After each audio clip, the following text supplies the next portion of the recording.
All right. Hello. Welcome, everybody, to Practical Password Recovery or Cracking.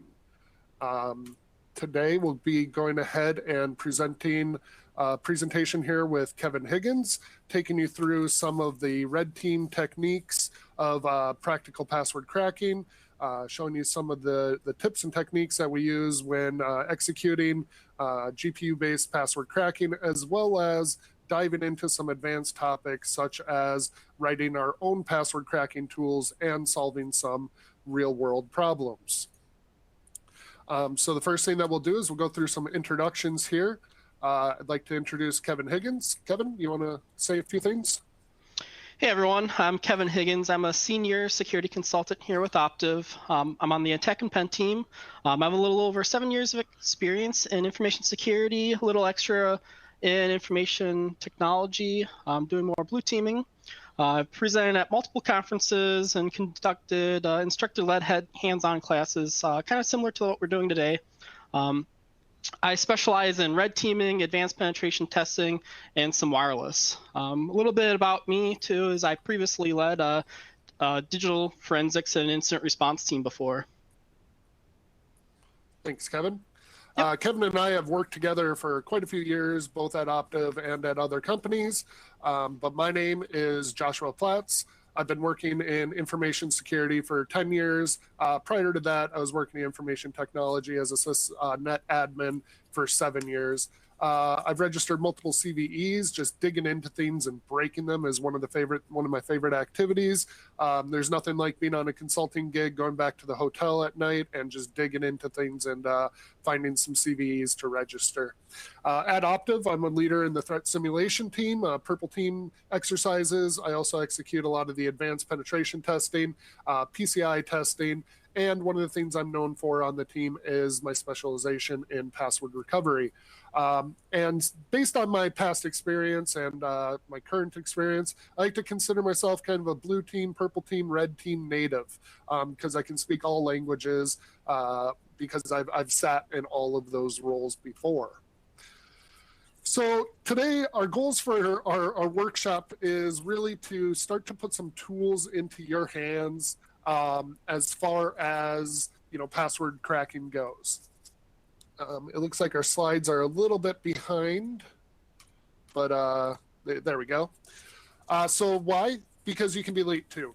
Maybe you're a red teamer and you want to up your game. Maybe you're a blue teamer and you want to do some password recovery techniques within your own organization in order to strengthen your environment. Or maybe you're just a student or somebody growing in the industry and you just want to pick up some tricks and tips along the way. One of the important focuses of this is to observe our attacker techniques.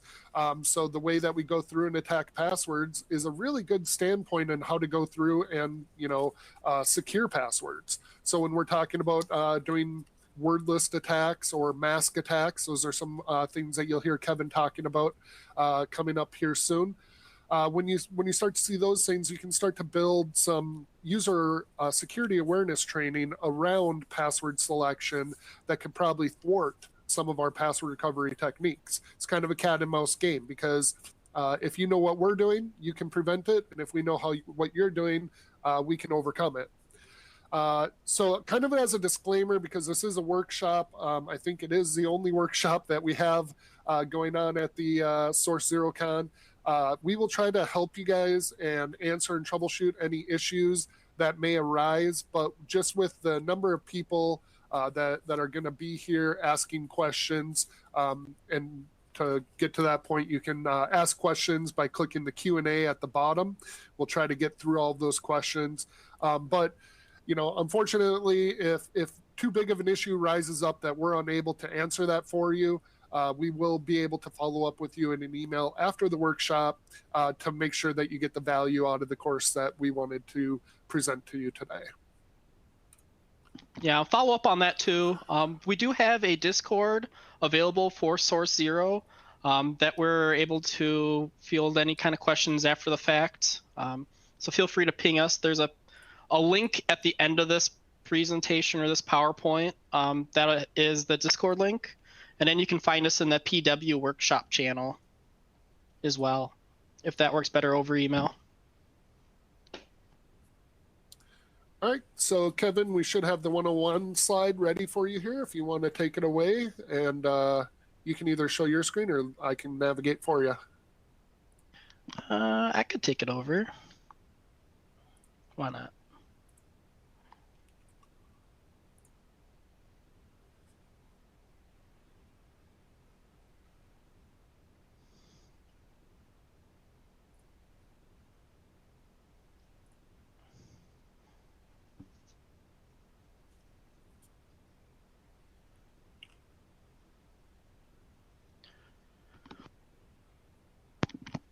So kind of starting off, getting started, what are we going to do in this 101 course? We're going to briefly describe what is Hashcat, a little bit of terminology since there's going to be some flags and other commands that maybe you're not as familiar with. So we're going to go over some of those. And since this is a workshop, we're going to be going through the installation. We're going to be using a Cali VM for this demo. You can, if you don't have Cali already, this will, you can download Cali straight from their website. It's a free virtual machine. It's pretty lightweight. If you have it already, that'd be great. If not, you can follow along. All the commands of installation, execution are all on the GitHub link. I did post that link in the Q&A box for all the materials. So if you don't have Cali right now, you can try to manually follow along if you do have a Linux or Ubuntu flavor box. They'll be the same kind of commands, but you may not have the necessary word lists that are already pre-installed or there in the Cali VM. And more to that, with all these slides, all of our tools, all of the hashes that we're going to be talking about today are going to be are on our GitHub that you'll be given here in just a little bit. If you look in the Q&A box, there was a question from Jeremy that says, "Where are the materials?" That has a link to our GitHub. If you want to start working on getting that downloaded, that's something we're going to be doing here shortly in Kevin's process, but that will get you the slides as well as all the presentation material that we have today. So even if you do fall behind, you're going to have everything. This call is being recorded. It'll be available 3 hours after the conclusion.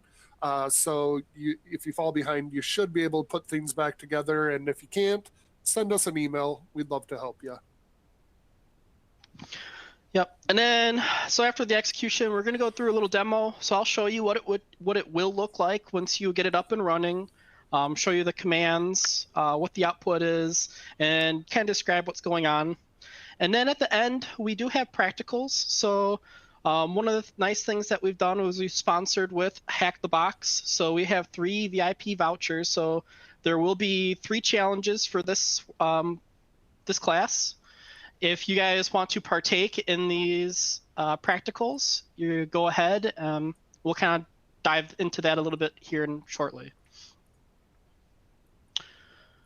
So what is Hashcat? Hashcat is one of the most prominent and advanced password recovery tools that's publicly accessible, meaning it's free, it's open source. You can go out and download and install it, like what we're going to do. The other thing, too, is one of the first tools that actually utilize graphics cards to do password cracking. So this significantly increased the speeds at which hash computing was being performed. Such as there's other competitors at the time like John the Ripper, if you guys are familiar with that.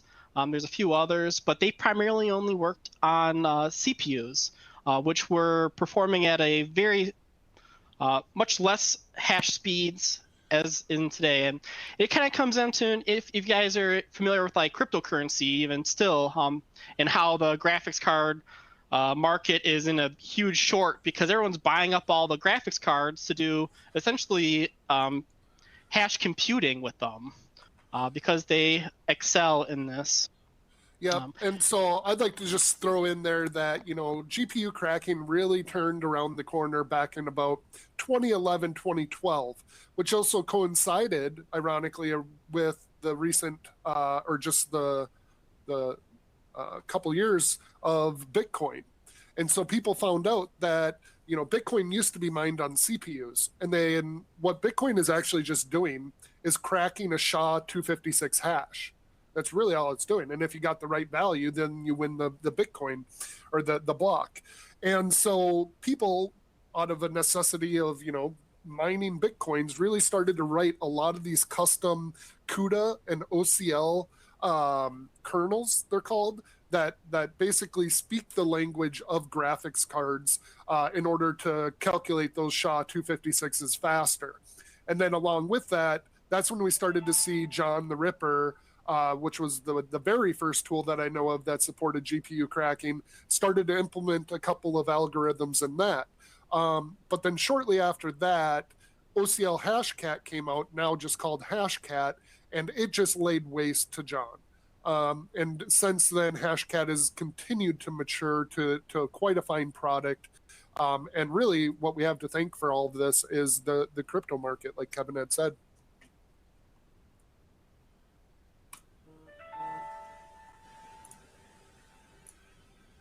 Kevin? Yeah, so Hashcat also supports a various number of different hashes. We'll be working through several of them here. And then we'll also be giving a kind of a teaser into what else could be ran or executed against. The other thing that's prominent about Hashcat is it's supported on all major operating systems. So you can run it on OS X, you can run it on Linux, you can run it on Windows. So anything that you would want in your environment, you can essentially run it on.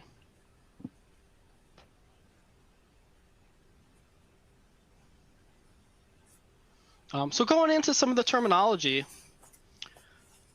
So one of the first things that we will talk about here is the masks. What is a mask? A mask is essentially, a word breaking into a character set. So what that means is if you take like, this password, for example, the P would be a lowercase alphanumerical. So that would be in itself a specialized character within a mask. So you can make up a character then by implementing all these different masks like lowercase, lowercase, lowercase, and it will iterate through each type of alphabetical numeric, or not numeric, lowercase letter alphabet. A hybrid attack is essentially where you're using both a word list as well as some kind of mask or a mangling rule to determine if you can cross-reference what is what the hash or the value is. So determining if you can use a word list and then pre-append or append a digit or a special character in front or after whatever that word list is, that would be considered a hybrid attack. A word list is essentially just a file that has multiple different words in there, like password or administrator or whatever have you. These are oftenly common from high profile breaches. So for example, LinkedIn. So LinkedIn gets breached, all their passwords were dumped online. That file of passwords then would be called some kind of word list because it contains words or passwords that you could use, which includes the password dump too. So a password dump is essentially from when we're running Hashcat here, we'll be also cracking passwords, and then once those passwords are cracked, those will also be included in there as long with the other word lists that we included. Then the mangling rules is essentially taking a word list and then applying some kind of mask or change to it to make changes to the words in that file. So it can convert words from lowercase to capital or vice versa, or appending or prepending, depending on the rule that you're executing against.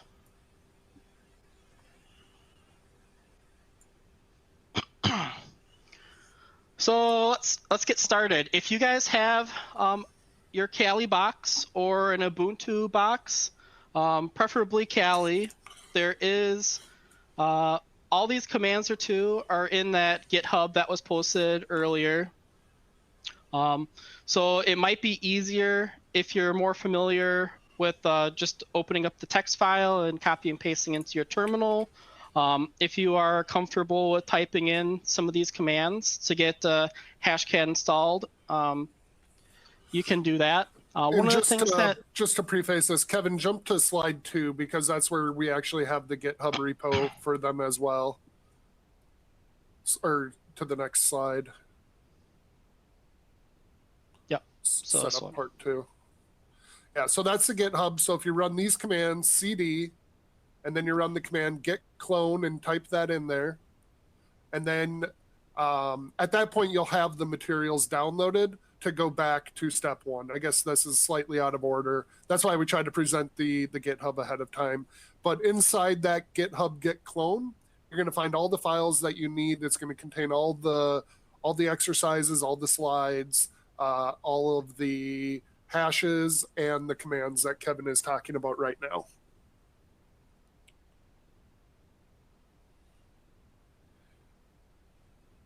And Kevin, it looks like your screen went blank. Oh, there you go.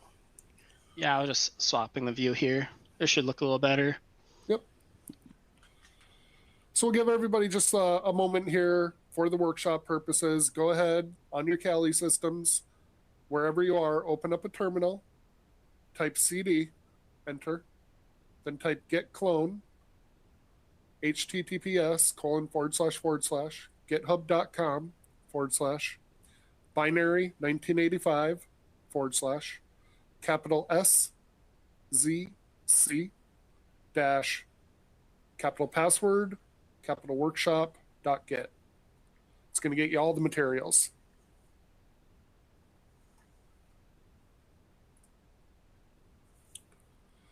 So if you just want to count to maybe 30 seconds here, Kevin, for everybody to do that, then we can go back to slide 1 and talk through what those commands are.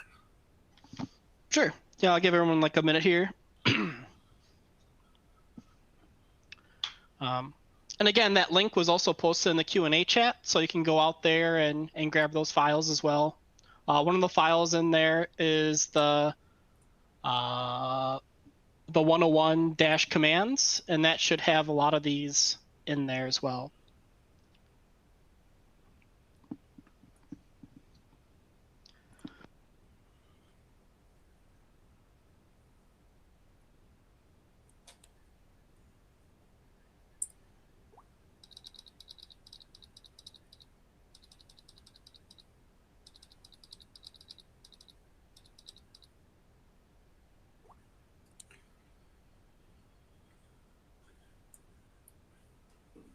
All right, I think we can start talking about those commands while people are wrapping that up.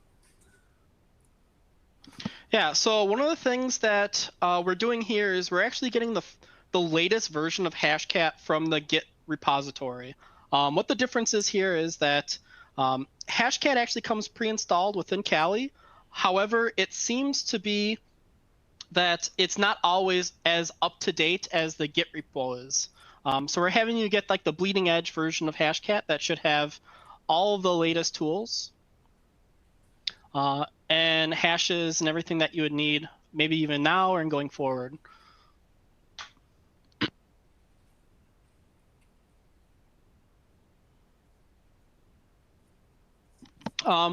If your guys are running this in a virtual machine, we do have to do a few extra steps here because it doesn't automatically identify your CPU when it executes.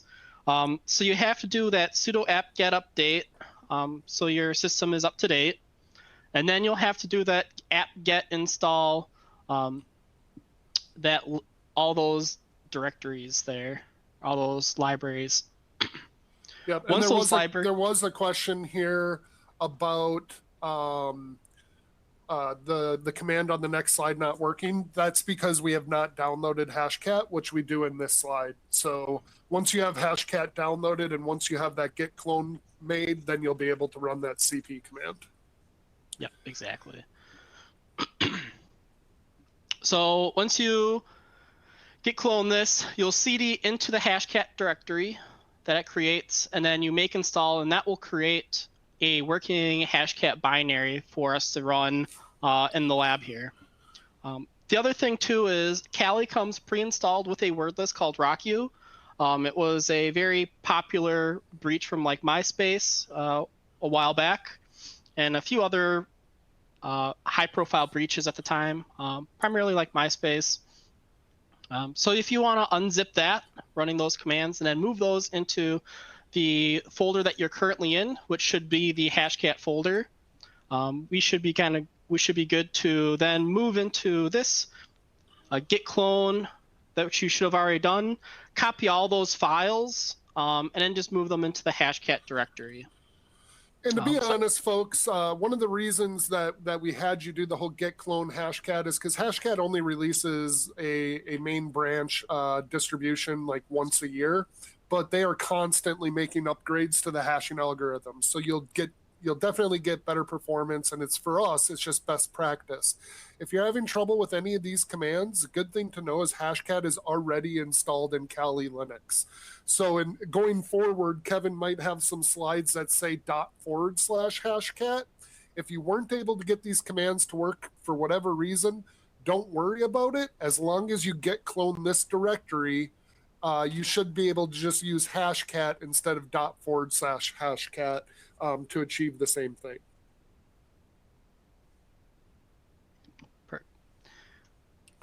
So kind of going into what you would do to execute Hashcat here. So here are some common attack modes. So an attack mode is essentially saying what type of a hash crack that you want to perform. So the first one here is essentially saying you want to do a wordless. So we're using that RockU wordless, so that breach file of passwords, and then we want to run it against these 101 hashes. So these are the hashes that we provided to you and that you're going to want to work through eventually with the practical as well.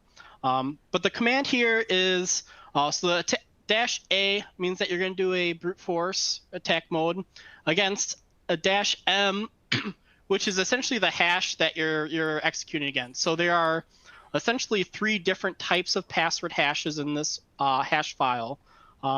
This one is an NTLM hash. So we want to execute the -1000, which signifies that it's an NTLM hash. And if you want a full rundown of all the different hashes or the attack modes or anything else that Hashcat can do, if you just run Hashcat with a --help, it'll also provide you all the information that you need to identify all these different things. And this is the slide. Sorry, Kev. This is the slide I was saying. If you didn't get Hashcat compiled, just use Hashcat instead of ./Hashcat. You won't be using the most recent version of Hashcat, but it should not affect the purposes of any of the challenges or exercises for the workshop. Yep. So here you can see different types of essentially use cases with Hashcat, essentially using the same RockU wordless, but essentially making that wordless more useful in the way that you utilize mangling rules and masks. So we're going to go through each one of them here and kind of show you what the output would look like, so that you can either perform your own internal password audits, or if you're on the red team, maybe this could help give you a more robust way to crack passwords. The other thing to keep in mind too, that Hashcat is a purely offline password cracker. This doesn't do any kind of active password guessing against services. Like if you're trying to attack like SSH or anything like that. This is a purely offline method of cracking passwords.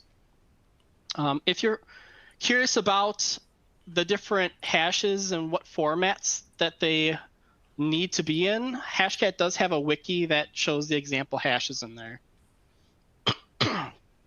So we're actually going to go into a demo now and kind of show you essentially what those commands would look like if you were to execute them on your Cali system.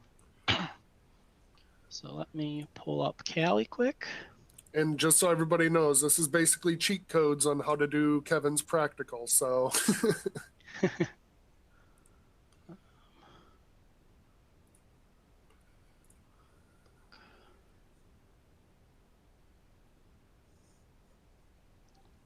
start share.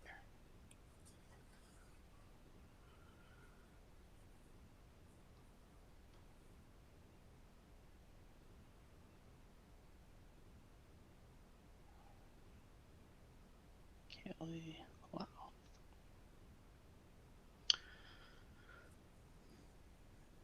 sorry, there is a delay when we switch screens. Yeah. There you go. Perfect. So what you guys should see now is a Cali box. So you should be in your Hashcat directly like I am here. If you want to see what's in there, this is what it would look like. So you should have your 101 hashes, your 201 hashes, and all your necessary files from that Git repository. So we'll start off with that first command there that you saw. And again, like Josh said, if you can't do the ./ after you compiled everything, there is a native Hashcat tool that's installed in Cali, so you can re-execute these. So again, we're just running a standard password crack against this hash file using that word list rocku.txt.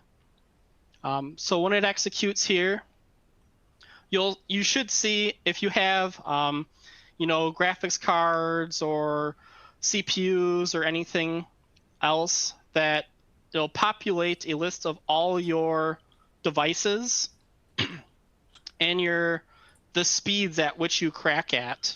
So for example, this is cracking at 1,000 kilohashes a second, which is actually pretty slow because this virtual machine has no graphics cards. So that's why we had to run those additional apt-get install for those libraries. So it works in a virtual machine. If you have a native Cali, it should utilize your graphics cards right from the default. But as you can see here, you ran the password crack, and it actually discovered multiple different files. Again, we specified the -m1000, which is an NTLM hash, so you can verify that for the hash name.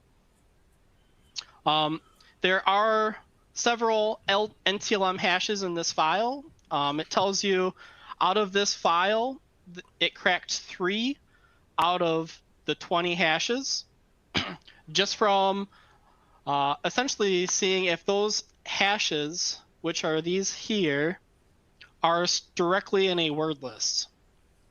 And that would be RockU. Next, the next thing that you might want to try to do is you've ran the word list. Now you want to see if you can add what's called mangling rules. So we're going to use one of the pre-installed mangling rules within Cali that will then change what these passwords are and adds different types of masks to them. So maybe we want to change like the 1 to an I or an L. So if we run this, we should get better results because it's taking that same word list and it's making slight changes to those words and then trying to see if those hashes match with that new password crack job. And as you can see, using that same word list, we're continually cracking brand new passwords. Hey, Kevin, and that's, could you hit quit and then show your command again? Yeah. So here you go. So we're using that same word list as before. And now we're going to sorry, what I wanted to point out is for the folks that are just using Hashcat, not ./Hashcat, you'll have a different rules directory. So Kevin, if you want to just type it out just so that they can see it, it's /user /share /John /rules, or maybe, okay, /Hashcat, sorry. Either one would have worked. Yep. And then you have the best 64 in there. So if you're using the pre-compiled version of Hashcat, the rules are going to be in user share Hashcat rules, or user share John rules. And if you compiled your own, it's inside your current working directory. Yep, correct. Yep, so it would be in rules here if you grabbed it from the GitHub repository. So when you run these commands, obviously you want to keep on building on top of your previous commands there. You want to keep seeing what you can obtain by just appending or prepending different masks, different rules. The next command here, we are not going to be using any kind of word list. We are going to just be using a mask only. So like I kind of mentioned before, this is kind of how you would space out how you want it structured. So if you know a password structure, you know, maybe it's a capital first letter, a couple lowercase, and then like a digit or a special number, then you can specify that with a, you know, a lowercase L means lowercase, uppercase, digit for D, S is special character, and if you want to do everything, there's a dash or a question mark A. So question mark A will do everything within those lists, but it also increases the time it takes to crack something, because then it's running through everything. So this one will exponentially grow in password cracking times the more that you add to it. So for example, for this one, it's only checking a handful, so it doesn't actually take that long against these. So if you were to execute this, so what it's doing is for each lowercase, uppercase, digit, it's running through the entire key space for each individual character. So it'll go like, you know, A L 1000, and then it'll keep incrementing up and up and up until it hits, you know, A through Z, 0 through 9 for each one. So that's really the best way to explain why are you going to do a mask attack is if you go to 80% of people in your organization and say, pick a password, what are they going to do? They're going to pick a word, they're going to capitalize it, and they're going to put a number at the end of it. Well, if we just try to crack every possible, you know, 8-character password, that's going to take us a couple hours. But if we say, hey, I want to crack a password that starts with a capital letter, is followed by some lowercase letters, and has a number at the end, we can do that in minutes rather than hours. Yep.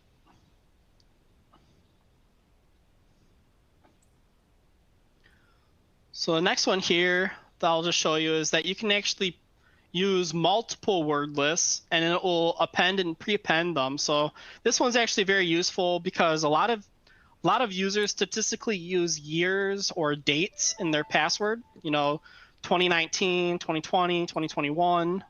It's usually a dictionary word and then some kind of year at the end. So you could use, you know, again, RockU, and then append all those different years after each word and see if you get, you know, a chance to crack someone's password. So this one here, so the next, I'll just kind of do the next here. This would be another a hybrid attack. So it's using RockU, and then it's just using the last, so it's searching every single character. I'll just do one for now because the 2 is going to take a while. So every single thing after RockU in that word list, and then see, there it is. So for example, this here would have been in the word list, and then it appended that exclamation mark at the end. Once you're all done doing your crack jobs, you can execute essentially a -- show command, and it will show you all the passwords that you cracked for that hash type. So that's kind of how you can go back and review or audit what kind of passwords your employees are using. So there's the two different hashes. And those arrows on Kevin's screen are a hint to his practical, so giving it away. All right. Awesome. You want to talk about your practical? Yeah, I'll talk about it real quick. Share screen.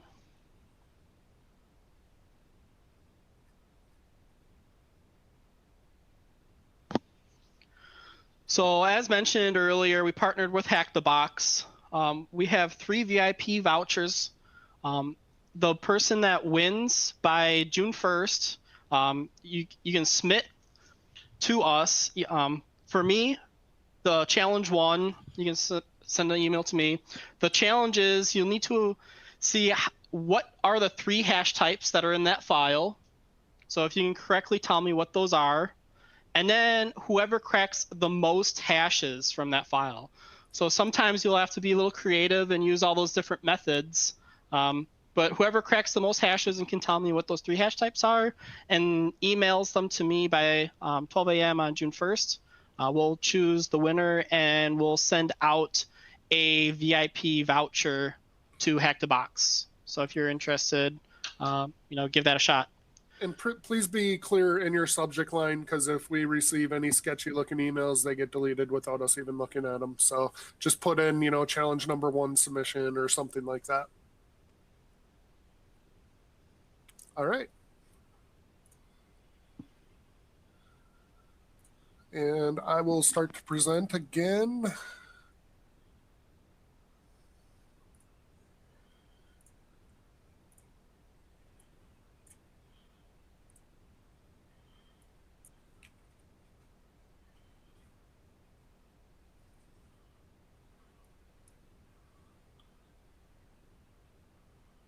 All right, can you see that?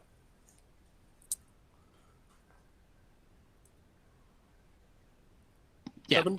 Okay, great, thanks. All right, so 201, we're gonna go a little bit quicker here. We're gonna talk about some philosophy because, everything that we've done up until this point is great, but we're gonna take it a step further. What we're gonna say is we're not gonna be using out-of-the-box tools, and we're gonna build a cracker. Then we're gonna take that cracker that we built and take it up a step and actually make it something practical. Once we're done with that, I'm going to talk about the 32-byte conundrum, which somebody already actually hinted at in chat, which is awesome.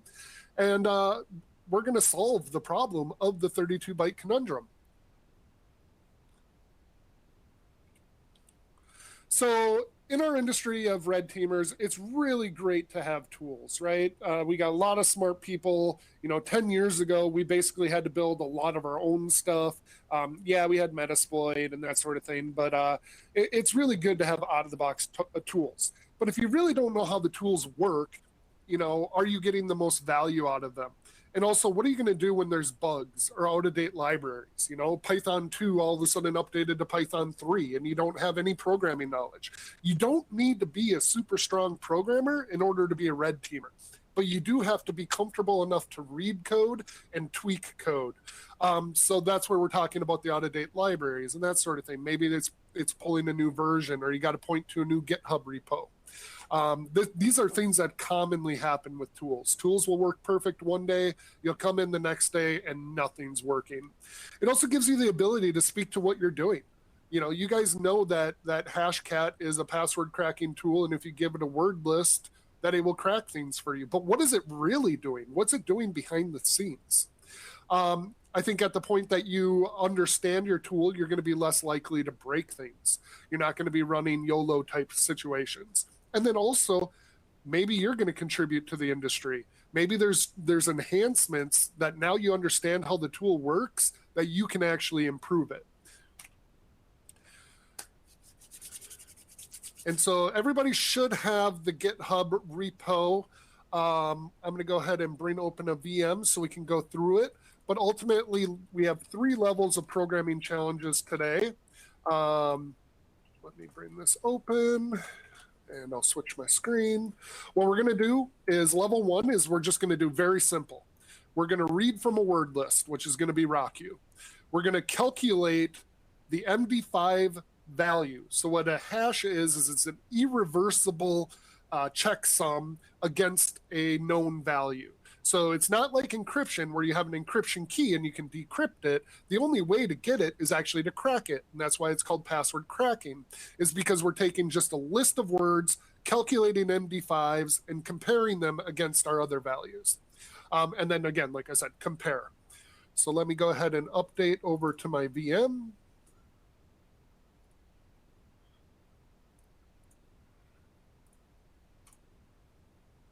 Kevin, if you can let me know when that pops up.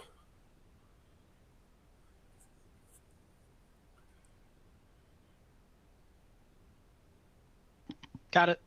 Okay, so this is level 1. This is as simple as I could make it. I also tried to put comments in here.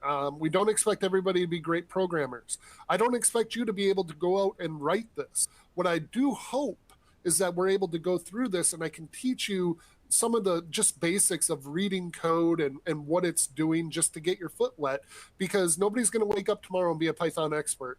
But if you start to look at things and you just start to notice them when you're looking at things in the future, you'll be like, hey, I recognize that. So what we have here, just going high-level programming 101, we have our imports. Imports means that we're taking code from another repository. So in this case, we're importing the hash library. The reason why we need to import the hash library is because an MD5 is actually a mathematical formula. I did not want to have to write, nor would I probably be able to, write the mathematical equation required to calculate an MD5 sum. So what we can do is we can just piggyback this already created Python library to do our heavy lifting for us. Next, what we have is a hard-coded hash in the file. This is just for simplicity. It is not traditional that you would do this because it doesn't give you flexibility. But ultimately, we are trying to crack the target password of password 1, and I've calculated what the MD5 sum of password 1 is, and I put that value in there. It doesn't, I don't know if the presentation's updating or not. Doesn't look like it in the background. Okay, it did after I did a return. The next thing that we're doing is we're going to open up a word list. So what we're saying is let's open up rocku.txt, and we're opening it in read mode, which is the R, and we're also opening it up in binary mode. The reason why we have to open it up in binary mode is because there's so many, when you build a word list, there's sometimes what you call just like dirty data in there. Because when you're talking about millions and millions of records, you really can't be guaranteed that somebody didn't throw some random Unicode character in there, right? So to overcome that, we just have to open the file in binary, and Python will handle it just fine. The next we have is for line in a file. So a file now actually represents RockU inside of memory. So we're not necessarily reading everything from disk the entire time. And what we'll do is we're going to iterate through each line within that file. Then what we say is that the test hash is a variable, and it is equal to the hash lib, which you remember is our import module at the top. So we're saying go to hash lib, find a function called MD5, and MD5 the line within RockU. We also have a strip function on there because a lot of times you'll have new line characters and that sort of thing that can mess things up. So the strip will clear those things up for you. The next we have an if statement. So the if statement is just saying, hey, if our test hash, and test hash actually becomes an object, which is a little, objects are part of programming, but it is an object. It has multiple parameters, as you could say, to it. So one of the ones that we'll call is Hex Digest. And what Hex Digest will get us is actually the clear text password again. And what we're saying is, does that equal our hash? And our hash, remember, is that variable at the top. And if it does, or let's start with if it doesn't do anything. It just goes back through the loop, through that 4-line loop, and keeps reading words from RockU over and over. But if it does find it, it's going to print out a message telling us, hey, I found this hash, and give us the value out, or give us the hash and the plain text value. The other thing we want to do, just in this program, this isn't always going to be universal, but I noticed it, so I threw it in there because it's good coding ethic, is we've already found our hash that we wanted to find. So why would we keep going through RockU, right? If it was on the 10th line, why do we want to read the 10th millionth line, right? So what we'll say is, we'll say break out of the program if you do find the hash. So now we should be able to go and execute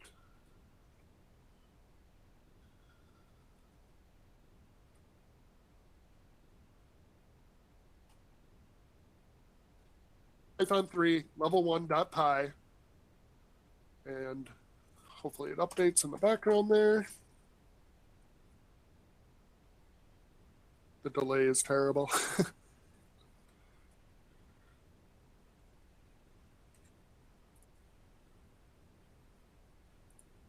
Is it still not showing up for you, Kevin? Oh, there it is. Nope, I see it. Takes a little while to update just because of the presentation. But as you can see, level 1.py, when we execute it, it prints out that it found that value within RockU, and that value is password 1. So what we've done at this point is we basically wrote a program that we can hard code in a hash, MD5 it, and compare it against a word list, which we've hard coded as RockU. Now what we want to do is we want to get a little more advanced. What we're going to do is we're going to start looking at level 2. So level 2, again, is going to, it started with a lot of the same code from level 1, so you should see similarities. We're importing the hash lib. We're also going to import sys because we're adding some additional functionality. What these couple lines at the beginning are is we're making sure that the user provided all the parameters that we need in order to execute this program. So we know that we're expecting 3 arguments. 1 is the file name, 2 is an input hash list, and 3 is an input word list. And if you don't give those 3 values, I'm going to give you a help message, and then you're going to quit the program because I can't go forward. The next thing that we're going to do is just like with the other one where we were opening files, this time, instead of opening and processing each word at a time, we're going to open the list, we're going to open the file, and we're going to store the entire file inside a Python list. You think about how much faster RAM is instead of a hard disk, that's the benefit of doing this. It may or may not be practical with 14 million records or whatnot, or actually save you that much time. Just trying to show you some of the better coding ethics. And so the first with paragraph is opening up the provided hash file from the command line, and is going to load those into a list, and then it's going to close that file. It's good to close your files when you're done to release that memory. The next thing we're going to do is we're going to open up another file, which is the word list file. Previously, we just hard-coded this to RockU. And so we went ahead and we're going to load that into a list and close the file. And then this next section should look just pretty much similar to the last for and if loop that we had. Basically, we're saying let's go through every word that we've loaded into the word list, and we're going to MD5 it and compare it against the candidate hash. If the hash comes back as a match, we'll go ahead and print out the result. So I'll go ahead and run level 2 again. First thing I'm actually going to do is run it without any arguments, and then you can see it's like, nope, I need to have some arguments. So what we can do then is do level 2 201 hashes rocku.text.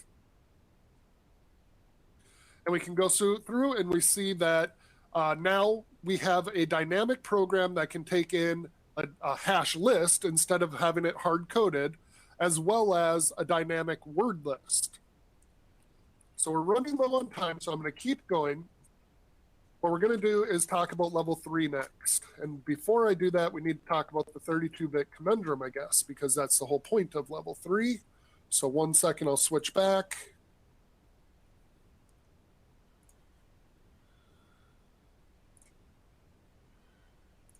Share.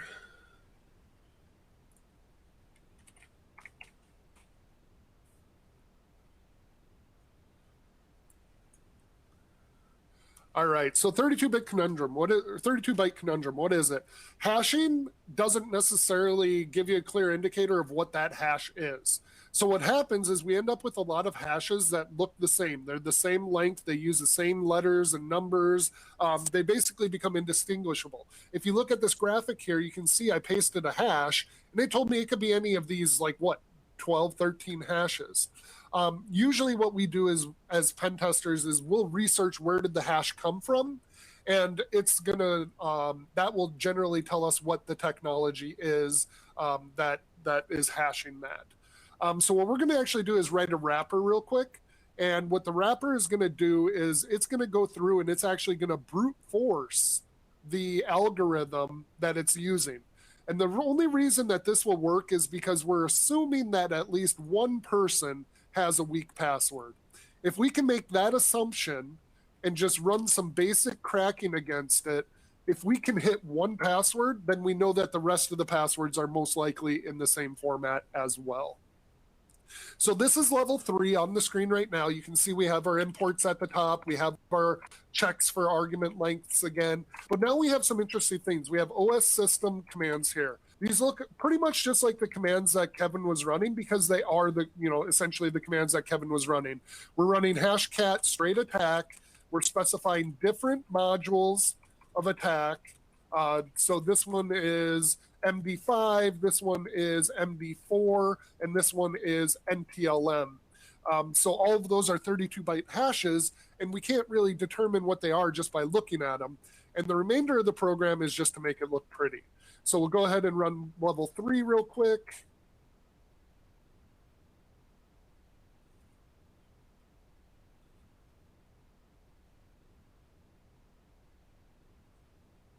And what it does is it goes ahead and it kicks off Hashcat for us. And so the first thing it's going to do is it's going to try to go ahead and just crack all of those hashes using MD5. And then it may or may not be successful. Then it's going to go through and it's going to try to crack all those hashes using MD4. And then it's going to go through and it's going to try to crack all those hashes using NTLM. And of course, this needs to be lagging right now.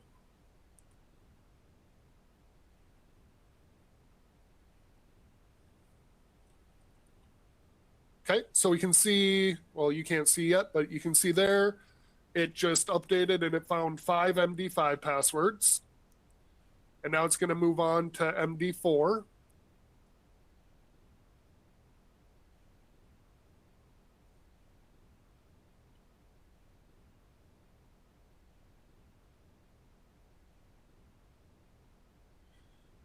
I'm going to skip the NTLM for the sake of time.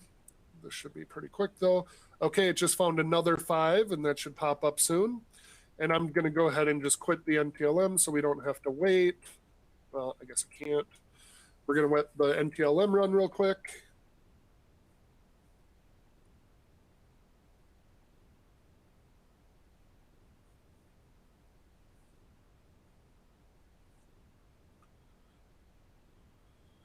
And it just popped up. And it cracked another 5. And then the program makes a summary at the end and prints out all the hashes that were found. So this is basically, you could call brute forcing the algorithm, right? Because we're assuming that one person has a weak password. We're going to go through algorithms of the same cadence, or same 32 bytes or same 64 bytes, and try to find one of them. And then once we knew what one of them is, then we would go ahead and focus on that algorithm. The last slide we have coming up as soon as it refreshes is my challenges for you. So challenge number 2 is to go ahead and look at my level 1 and 2s and write a custom password cracking tool. Doesn't have to be in Python, any language of your choosing. Be creative, implement solid programming, take things from the command line, any way, surprise us. We want you to just build a tool, that can crack passwords, but also gives you a lot of the comforts that you would want to have.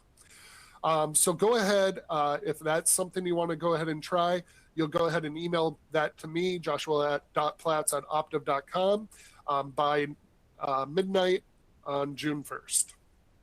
Make sure to include the challenge number in the subject, especially since I have 2 challenges running. Challenge 3 is a little bit funner. I have purposely programmed in a major vulnerability into challenge number 3. It allows for remote shell to be obtained. You need to identify and exploit the vulnerability in order to send a netcat backdoor to a listener of your choice. So generally that could just be localhost, but if you have 2 VMs, you can use 2 VMs. So we're going to be reviewing the responses and grading the answers. Somebody might be able to find this in 2 seconds and just shoot it to me in my email and try to win right now. What we're actually going to do is we're going to hold off, because what we want is we want somebody that can give us the best explanation of what's happening, why it's happening, what the risk is, and what the remediation might be. So we're asking you to go a little bit above the level of just being a hacker, because as being consultants, that's what's expected of us. So we're asking you to go above and beyond, find the vulnerability, and report it in a professional way to us. And so each of these challenges do come with a Hack the Box subscription as well. Again, make sure you hit that deadline, and we will be giving out responses shortly after. And so this slide should be coming up here. Find us. You can go ahead and take a screenshot of this or write down anything that you're interested in. But here's our contact information for Kevin and I. We still have the Discord going. Discord will be up for a bit. So go ahead and come in there and ask us any questions. If you're having issues with the practical, hop in there, ask any questions, and we'll be sure to answer those. So we basically have run out of time for the presentation, so there is no open workshop, unfortunately, but we hope that you guys will take these scripts that we provided you, word lists and hashes and challenges, and have some fun with them. And hopefully 3 of you will be getting some Hack the Box subscriptions so that you guys can be furthering your interest in offensive security. So I don't know, Kevin, if you have anything else that you wanted to say, but thank you everybody for coming. And Kevin? Yeah, thank you guys. If you guys have any other questions too, please feel free to just hit us up. We'll get back to you. All right. Thanks, everybody. Have a great day.